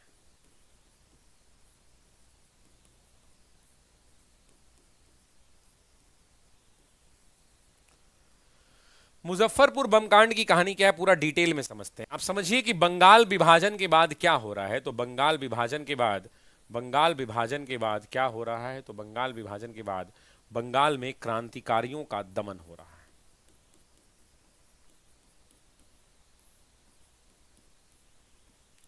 और जब बंगाल में क्रांतिकारियों का दमन हो रहा है तो दमन कौन कर रहे हैं, तो बंगाल के अंदर में एक मजिस्ट्रेट हैं, बंगाल में एक मजिस्ट्रेट हैं और उस मजिस्ट्रेट का नाम क्या है, तो किंग्सफोर्ड नाम है, किंग्सफोर्ड। ये किंग्सफोर्ड मजिस्ट्रेट जो है बंगाल में लोगों को बहुत मार पीट रहा है। तो भाई अंग्रेजों के लिए तो ये अच्छा ही काम कर रहा है ना, ये अंग्रेजों के लिए बुरा काम कर रहा है कि अच्छा काम कर रहा है। अगर कोई पूछे आपसे कि अंग्रेजों के लिए ये कैसा काम कर रहा है, तो अंग्रेजों के लिए तो ये अच्छा काम कर रहा है ना भाई। अहरार आंदोलन बताइए, देखो यार मुझे मत छेड़ो, मैं बार बार बोल रहा हूं, मुझे छेड़ोगे चाहे आप नोनिया पूछो, जितना आंदोलन पूछ लो मैं सब बता सकता हूं। सिद्धू कानू का संथाल पूछो, अहरार पूछो, बिरसा का नारा पूछो तो नारा भी बताऊंगा। तो मुझे जितने आंदोलन तुम पूछ सकते हो उतना आंदोलन मैं बता सकता हूं। मुंडा, उलगुलान, उलगुलान के पहले कौन सा आंदोलन, ताना भगत, खेरवार, भूमिज, कोल हो, जितना मेरे से पूछोगे उतना मैं आंदोलन तुमको, चेर, तमार, जितनी जनजातीय विद्रोह है ना मैं सारे विद्रोह पढ़ा सकता हूं। मुझे कमजोर मास्टर मत पूछना, मैं तैयारी वाला मास्टर, पढ़ लिख के आया हूं। सुनो, ये जो किंग्सफोर्ड साहब हुआ करते थे, इस किंग्सफोर्ड को जो है अंग्रेजों के लिए तो अच्छा कर रहा है, यहां पे क्रांतिकारियों को मार रहा है, तो इस किंग्सफोर्ड को प्रमोशन दे दिया गया। और प्रमोशन होने के बाद इसको कहां ट्रांसफर कर दिया गया, तो इसको मुजफ्फरपुर का जिला मजिस्ट्रेट बना दिया गया, न्यायिक दंडाधिकारी बना दिया। जब ये आदमी मिला मजिस्ट्रेट पहुंचा तो कलकत्ता जैसे ही खाली हुआ, ये आदमी कलकत्ता से इसका ट्रांसफर हो गया, और कलकत्ता से इसका ट्रांसफर कहां हो गया, मुजफ्फरपुर। तो कलकत्ता से जैसे ही ट्रांसफर हुआ वहां के क्रांतिकारियों ने बैठक बुलाई और युगांतर समिति की बैठक हुई वहां पे। युगांतर समिति एक संगठन है और उसी युगांतर समिति जो है, युगांतर समिति की बैठक हुई और उस बैठक को लिया किसने, तो उस बैठक को लिया अरविंदो घोष ने। और अरविंदो घोष ने कहा कि कौन वो लोग हैं जो मुजफ्फरपुर जाकर इस मजिस्ट्रेट की हत्या करना चाहता है। वो बोला कि कौन जाएगा जो मुजफ्फरपुर जाकर इसकी हत्या करेगा, किसका खून खौल रहा है। तो जब अरविंदो घोष ने बोला कि किसका खून खौल रहा है, कौन जाकर बदला लेगा इससे, मुजफ्फरपुर जाकर बदला लेना है, इसकी हत्या करनी है किंग्सफोर्ड की, तो दो लोग अरविंदो घोष के नारे पर खड़े हुए। एक का नाम था खुदीराम बोस, और दूसरे का क्या नाम था, तो प्रफुल्ल चाकी नाम था। इन दो लोगों ने कहा कि साहब हम जाएंगे और हम जाकर इसकी हत्या करेंगे। ये दोनों वहां पहुंचे, प्लानिंग किया और इन दो लोगों ने मिलकर इसकी गाड़ी पर बम फेंका।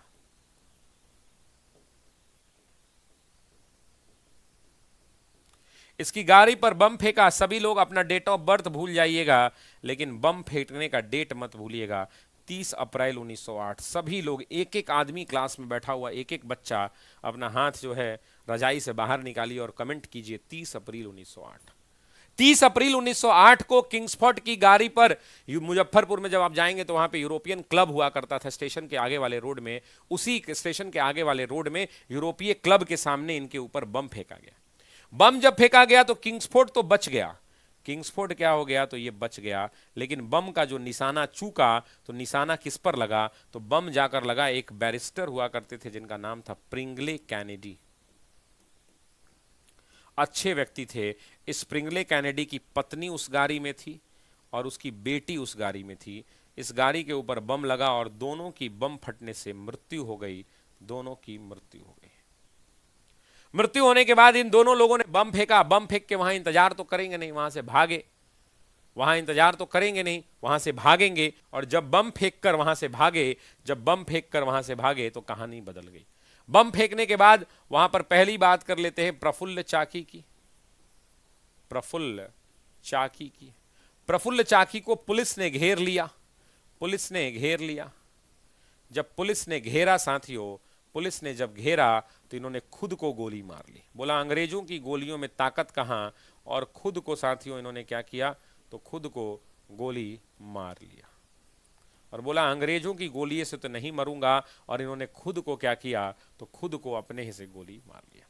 अब बात आती है खुदीराम बोस की। दूसरी बात किसकी आती है, तो दूसरी बात आती है साथियों खुदीराम बोस की। खुदीराम बोस युवा लड़का था, वहां से भागा, भागते भागते भागते भागते लगभग 35 मील की दूरी पर साथियों, 35 मील की दूरी पर एक रेलवे स्टेशन है जिसका नाम है वैनी रेलवे स्टेशन। इसी वैनी रेलवे स्टेशन, इसी वैनी रेलवे स्टेशन, क्या रिकॉर्डेड क्लास है, लाओ वहां से बाटा, मेरा बाटा लेके आओ। वो कह रहा है कोई रिकॉर्डेड क्लास है, 2-3 बार कॉपी पेस्ट किया, बाटा लाओ और भाई बाटा लाओ, come bring my Bata, I will take my Bata, पहनेंगे हम उसको, लेके आओ। बोका कहीं का, तोरे जैसा आदमी का पकड़ुआ ब्याह होता है, समझे ना, बार बार बता चुके हैं ना, पकड़ुआ ब्याह कैसे होता है, तुमरे जैसा आदमी का होता है, गमछियां से पैरवा बांध देगा, अब मारेगा तर तर, ऊपर से पीटेगा भरपेट, अब कहेगा जीजा जीजा ब्याह करेगा, पकड़ुआ ब्याह हो जाएगा। अंजू शर्मा जी, मैं एग्जाम ओरिएंटेड ही चीजें बताता हूं, मैं इरेलेवेंट चीजें नहीं बताता हूं। जब एग्जाम में आ जाएगा तो उसके बाद कहिएगा ओ ये तो एग्जाम में आ गया, आप पढ़ाई भी नहीं किए। होता क्या है कि बहुत सारी बार ऐसा देखा गया है कि जब एग्जाम में लोग कहते हैं अरे सर ये तो एग्जाम में नहीं आएगा। जैसे मैं गजाधर प्रसाद पढ़ाता था, आपको याद होगा, मैंने क्लास में अधिवेशन पढ़ाया होगा तो मैंने लिखा होगा वहां पे कि विशेश्वर सिंह और इनके जो है सचिव के रूप में शामिल हुए थे गजाधर प्रसाद। तो लोग बोलते थे ये सब इतना डीप जाने का क्या जरूरत है, आ गया टीआरई 3 में गजाधर प्रसाद, तो मिजाज हो गया हरियर। तो अंजू शर्मा जी, आपके ज्ञान के लिए हम बहुत शाबाशी देते हैं। अगर आपको ऐसा बिल्कुल भी लग रहा है कि आपको मेरी क्लास करने से आपका समय, कीमती वक्त बर्बाद हो रहा है, तो हाथ जोड़कर विनम्रता पूर्वक निवेदन है कि आप अपना कीमती समय बर्बाद ना करें अंजू जी। और आपको हो सकता है कि आपको कोई परेशानी हो तो एक बार डॉक्टरी सलाह भी लें और कीमती समय अपना बर्बाद ना करें, ठीक है ना। अहरार आंदोलन, अभी ये बता दें अहरार आंदोलन, पहले अहरारे बता दें क्या, ये बोलो, पहले अहरार बता दें, सबसे पहले अहरारे कहो तो बता दें, उसके बाद कुछ पढ़ेंगे आगे, जैसा बोलो। इफ यू विल से 1919 में अहरार आंदोलन हुआ था, हिंदू मुस्लिम एकता को बढ़ावा देना उसका उद्देश्य था, अंग्रेजों का विरोध किया गया था। इसका नेतृत्व मौलाना महमूद या मसूद हुआ, मौलाना महमूद हसन, हसन इमाम, मौलाना जफर अली खान, मौलाना मजरुल हक बिहार पटना वाले, वो भी इसमें शामिल हुआ करते थे। और कुछ, बेसिकली ये सुन्नियों का आंदोलन था, मतलब जो मुसलमानों में लोग होते तो सुन्नी मुसलमान थे। इसमें समाजवाद की विचारधारा को आगे बढ़ाने का इसका उद्देश्य हुआ करता था। खिलाफत आंदोलन की बात कर ले, वो भी इसका हिस्सा, भारत छोड़ो में भी हिस्सा रहे थे ये। MIA करके एक ऑर्गेनाइजेशन इन्होंने बनाया था, मजलिसे अहरारे, ऐसी कुछ नाम था, अहरारे इस्लाम या मजलिसे अहरारे इस्लाम। सबसे ज्यादा सक्रियता इनकी पंजाब प्रांत के अंदर में हुआ करती थी। मूल रूप से साम्राज्यवादी और समाजवादी दोनों विचारधारा को ये ले चलते थे, और ये इकलौते ऐसा ऑर्गेनाइजेशन था जिसने जब 1947 में हिंदू और मुसलमानों का जब वो क्या बोलते हैं बंटवारा हो रहा था, तो उस हिंदू और मुसलमान के बंटवारे का इन्होंने, अहरार वालों ने विरोध किया था। और बोल दूं,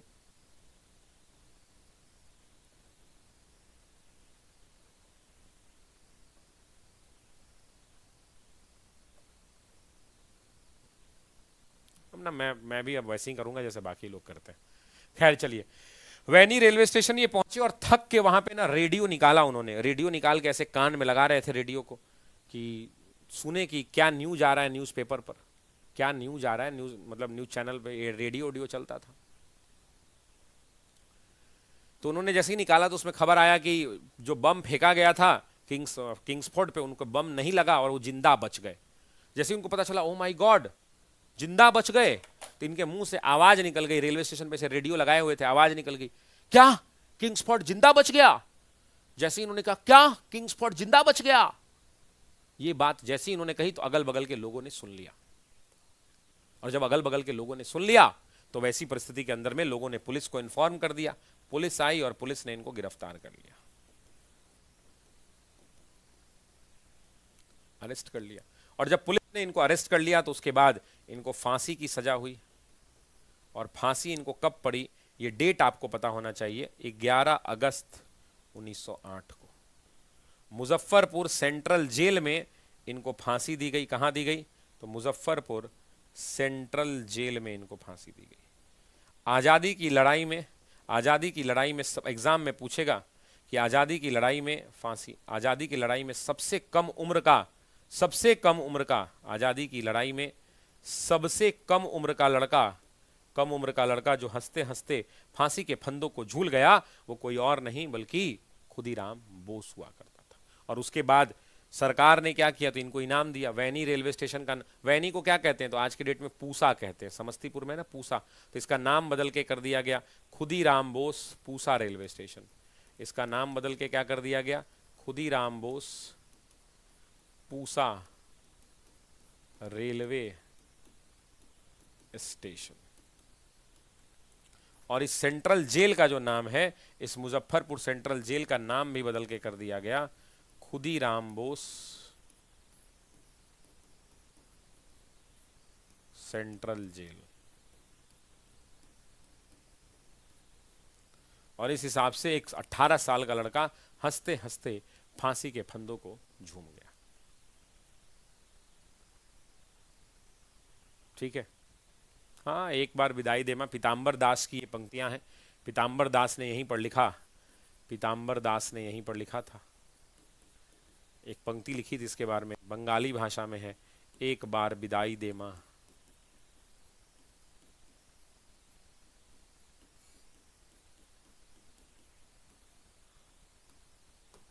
नेक्स्ट क्वेश्चन, बिहार केंद्रीय रिलीफ कमेटी, ये तो आप बता ही नहीं पाएंगे। मुझे लगता है आज यहीं छोड़ देते हैं, कल की क्लास में आगे बढ़ेंगे। थक गए हैं आप भी, थक गया हूं मैं भी, है ना?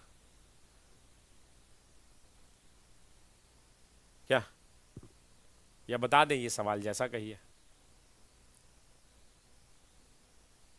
ये लास्ट क्वेश्चन है, क्योंकि यहाँ पे ना एक बहुत बड़ा टॉपिक डिस्कस करना पड़ेगा मुझे। और वो टॉपिक कौन सा है पता है? वो टॉपिक है भूकंप वाला। आपको पता है बिहार के अंदर में ये जो क्वेश्चन है बहुत आसान क्वेश्चन नहीं है, आप ABCD नहीं कर पाएंगे। मैं गारंटी के साथ बोलता हूँ कि लोग इसका उत्तर सही से नहीं बता पाएंगे। बाकी वो क्या बोलते हैं उसको, तुक्का लगा देना इज समथिंग डिफरेंट।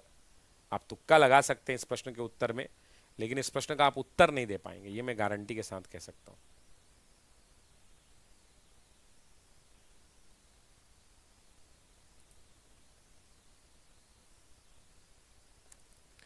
बहुत सारे लोग उत्तर देने का प्रयास कर रहे हैं, मैक्सिमम उत्तर गलत आ रहा है। मैक्सिमम उत्तर क्या आ रहा है? गलत आ रहा है। ये बता दीजिए सर। हाँ, ये बता देते हैं, कोई दिक्कत नहीं, रहने दीजिए सर, नींद आ रही है। डी आनिस, डी आनिस जो है, तुम पहले अपना नाम बबुआ ठीक से लिखो, नहीं तो तुम्हारे जैसा लाभ लोगों का नाम क्या होता है, कबूतर प्रसाद, टुनटुन प्रसाद, टुनटुन एगो का नाम रख दिए हम। काहे रख दिए? कोनो बतवा क्लास में से बोलता था टुन टुन टुन टुन टुन टुन टुन टुन।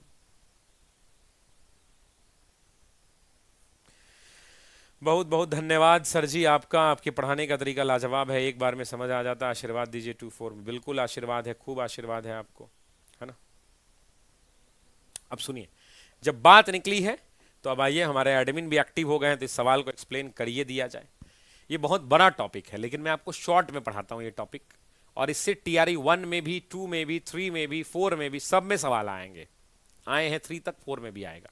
बिहार केंद्रीय रिलीफ कमेटी ना, ये इसका संबंध बेसिकली, इस प्रश्न का पहले उत्तर तो ए विकल्प होगा। इसका संबंध है 1934 के भूकंप से। आप जानते हैं कि बिहार के अंदर में एक भेरी बहुत भूकंपर, मतलब भूकंपर नहीं, भयंकर भूकंप आया था 1934 में। कौन से डेट को आया था? 15 जनवरी। सभी लोग कमेंट कीजिए। तो ये भी एग्जाम का लूसेंट का सवाल है कि कब भूकंप आया था, तो 15 जनवरी 1934 को भूकंप आया था। और टाइम भी आपसे कई बार पूछा है, दोपहर में 2:15 पे। मतलब आज तक उसके बाद दोबारा ऐसा भूकंप बिहार में तो नहीं आया है। बस इतना ही कहूंगा कि बिहार में ऐसा भूकंप नहीं आया है। जितनी मकानें, रेलवे, तार, डाक, पुलिस, सड़क, जमीन, सब में दरार टूटकर सारी संचार व्यवस्था समाप्त। स्थिति ये हो गई थी कि पृथ्वी के नीचे से पानी और बालू निकलने लगा था। इतनी भयंकर ये भूकंप आया था कि जमीनें फट गई थी और पृथ्वी के नीचे से बालू और पानी निकलने लगा था। और आपको ये टाइम पीरियड समझ में आ रहा है 1934। अब एक चीज और समझिए कि 1934 के टाइम पीरियड में डॉक्टर राजेंद्र प्रसाद जेल में थे। सविनय अवज्ञा आंदोलन के दौरान डॉक्टर राजेंद्र प्रसाद कहां थे? जेल में थे। तो जेल में जब इनका इलाज चल रहा था, बांकीपुर सेंट्रल जेल में बंद थे, तो इनका इलाज, तबीयत खराब हो गया। तो उसके बाद इनको हाजीपुर, बांकीपुर से हजारीबाग जेल में थे, सॉरी बांकीपुर कहाँ, हजारीबाग जेल में, हजारीबाग जेल से इनको क्या किया गया? तो हजारीबाग सेल से इनको पीएमसीएच लाया गया, जिसका उस समय नाम हुआ करता था, पीएमसीएच तो आजादी के बाद पड़ा, उस समय नाम क्या हुआ करता था? तो उस समय नाम हुआ करता था, या पीएमसीएच ही लिख दीजिए, Prince of Wales medical college. उस समय उसका नाम क्या था? पीएमसीएच का पुराना नाम Prince of Wales medical college. आजादी के बाद इसका नाम बदल के पीएमसीएच कर दिया गया। इसी Prince of Wales medical college में इनको भर्ती कराने के लिए लाया गया। अब सरकार ने जब इनका स्वास्थ्य देखा तो बड़ी खराब, तो सरकार ने इनको जीवन दाता दे दिया और 17 जनवरी को इन्हें जेल से मतलब रिहाई दे दी गई कि तबीयत बहुत खराब है, कहीं कुछ हो गया, मर गए तो दिक्कत हो जाएगी, और 17 जुलाई को रिहा कर दिया अंग्रेजों ने। अब यही रिहाई इन पर भारी पड़ गई है। देखिए 17 जनवरी 1934 को, 2 दिनों के बाद 15 जनवरी को भूकंप आया, 2 दिन के बाद ये पीएमसीएच आए पटना, इनको जो है 2 दिनों के अंदर में छोड़ दिया गया। 19 जनवरी के बाद 20 जनवरी को इन्होंने घोषणा की कि भाई बहुत सारे लोग मर गए हैं बिहार में, और इन्होंने घोषणा की हम लोग एक संगठन बनाएंगे, और उस संगठन का इन्होंने कहा कि हम निर्माण करेंगे। और 20 जनवरी को इन्होंने घोषणा की कि हम एक अनऑफिशियल तरीके से एक संगठन बनाएंगे, और उसी संगठन का नाम, ये जो संगठन बनाने की बात इन्होंने जेल से निकल कर की, उसी संगठन का नाम केंद्रीय रिलीफ, बिहार केंद्रीय रिलीफ कमेटी रखा गया। इसके अध्यक्ष जो हैं, इसके अध्यक्ष बनाए गए डॉक्टर राजेंद्र प्रसाद। एग्जाम में यही सवाल पूछा है ना, इसके अध्यक्ष बनाए गए डॉक्टर राजेंद्र प्रसाद। लेकिन अध्यक्ष से ज्यादा एग्जाम के लिए महत्वपूर्ण है कि इसके सचिव बने बाबू बलदेव सहाय। इसके सचिव कौन बने? बाबू बलदेव सहाय, बलदेव सहाय।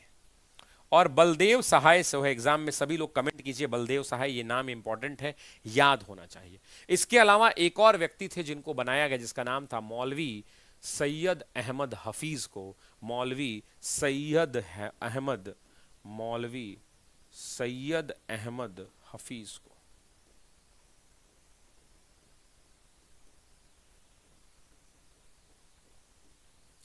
और ये क्या बने? तो ये भी सचिव बने। इसके अलावा और भी बहुत सारे लोग थे जो इनके सदस्य बने, जैसे आरसी पंडित हुआ करते थे, कोषाध्यक्ष बनाए गए। और इसका उद्देश्य क्या था? इसका उद्देश्य, इस कमेटी का क्या है? इस कमेटी का उद्देश्य अगर कोई पूछे तो जो भूकंप आया है उसमें भूकंप पीड़ितों के लिए क्या करना? राहत पहुंचाना। भूकंप पीड़ितों को, भूकंप पीड़ितों के लिए राहत का कार्य करना, यही इनका क्या हुआ करता था। तो यही भूकंप पीड़ितों को राहत पहुंचाने के लिए उन्होंने क्या किया? तो भूकंप पीड़ितों को राहत पहुंचाने के लिए उन्होंने कहा कि भाई हम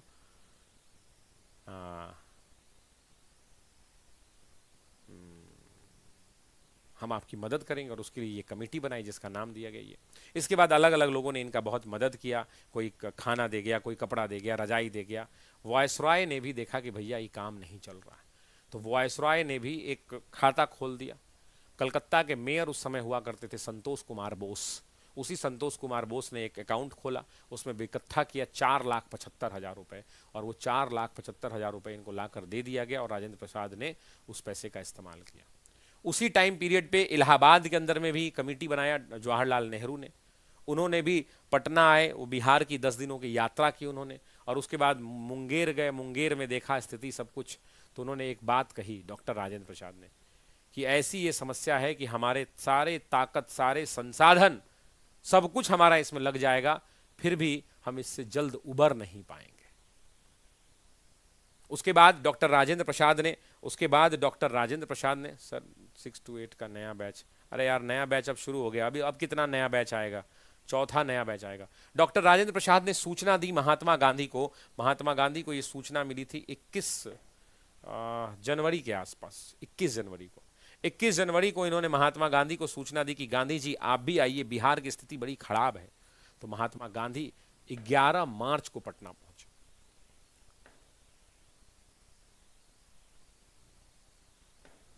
और तब महात्मा गांधी ने यहाँ पे काम किया, फिर बहुत सारे लोगों ने काम किया, फिर बहुत लंबी कहानी है, अब उतना जाने का मन नहीं कर रहा है।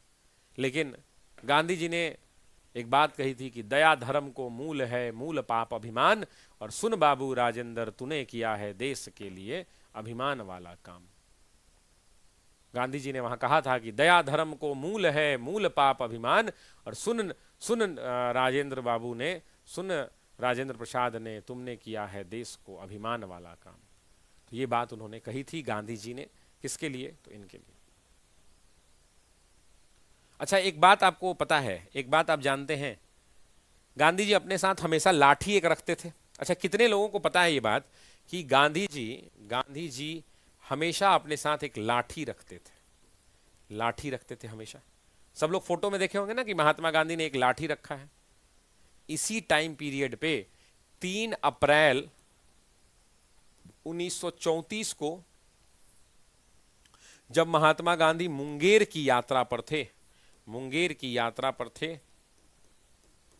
तो यहीं पर एक लड़के ने, यहीं पर एक नवयुवक ने महात्मा गांधी को एक लाठी दे दिया, और वही वो लाठी थी जिसको महात्मा गांधी अपने जीवन भर अपने साथ रखे थे। यहीं पर 3 अप्रैल को ये लाठी दी गई थी। कितने लोग ये जानते हैं?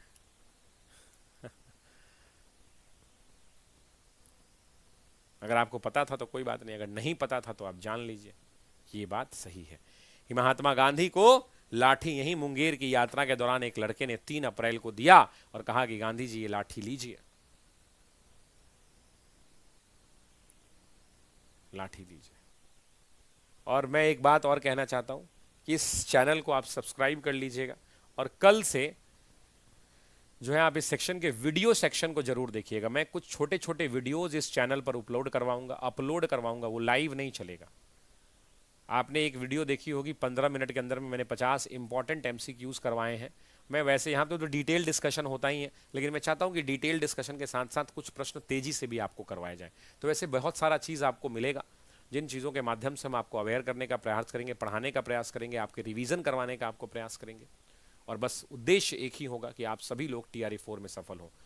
मेरा परमपिता परमेश्वर से यह प्रार्थना है कि आप सफल हों, और मैं चाहता हूं कि आप भी कमेंट बॉक्स में इस वीडियो के खत्म होने के बाद आप कमेंट में, जब नॉर्मली वीडियो लाइव खत्म हो जाएगा, बंद कर दीजिएगा यूट्यूब, दोबारा से खोल के आइएगा आधा घंटा के बाद, और आधा घंटा के बाद 1 घंटा के बाद आइएगा, और 1 घंटा के बाद कमेंट कीजिएगा कि यस सर मेरा भी सिलेक्शन होगा, यस सर हम भी पढ़ेंगे मन लगाकर, यस सर मेरा भी सिलेक्शन होगा। इस मैसेज का इंतजार होगा। ये मैसेज मैं देखना शुरू करूंगा 12 बजे रात से, 11:30 बजे से आधे घंटे के बाद आइएगा, कमेंट कीजिएगा। अभी अगर आप कमेंट करेंगे तो वो मैसेज मुझे नहीं दिखेगा। तब तक के लिए बाकी इस वीडियो में जुड़ने के लिए बहुत